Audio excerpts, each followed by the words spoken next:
الزمالك يفوز على البنك الأهلي، فاللي اتفرج على الماتش لازم يقعد كده ويقول ايه سبب مكسب نادي الزمالك.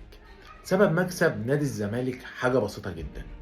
الفرق المصرية والتفكير اللاعب المصري والمدرب اول لما بيجيب جون بيتراجع. معنى انك بتتراجع معنى انك مش هتعرف تغطي الهدف بتاعك، والطبيعي ان لازم يدخل فيك هدف. الخلاصة ان لما البنك الاهلي جاب جون خلاص الراجل مش مصدق نفسه ان جاب جون فتراجع.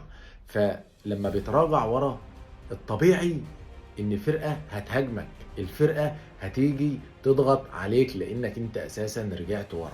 وكمان البنك الاهلي ونادي الزمالك ما عندهمش هافت ديفندر اللي يقدر ياخد الكوره من المدافعين يسلمها للمهاجمين، فبالتالي بتلاقي المهاجمين رجعوا مع المدافعين، يعني اصبح البنك الاهلي كله بيدافع.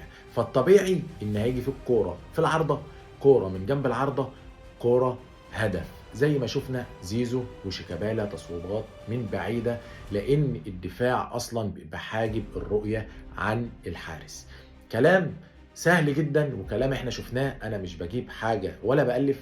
الطبيعي انك راجل بتدافع بتحجب الرؤيه عن الحارس، يعني الكورتين شوطه وكان موفق فيهم زيزو وشيكابالا. نادي الزمالك جه عليه وقت لو البنك الاهلي اتجرأ كان هيجيب التاني والتالت، بس البنك الاهلي رجع فبالتالي ريح نادي الزمالك. نيجي بقى لحكم المباراه. هل حكم المباراه كان معاه الحق انه يطرد عواد وكان معاه الحق انه يطرد لاعب البنك الاهلي؟ قرار ليكوا الناس اللي اتفرجت تورينا في التعليقات هل الحكم كان قراره صح، وقيم لي الحكم كام من 10. من اهلاوي احب ابارك لنادي الزمالك روحه واصراره على الفوز، وهارد لك نتيجة مؤسفة لنادي البنك الاهلي. السلام عليكم.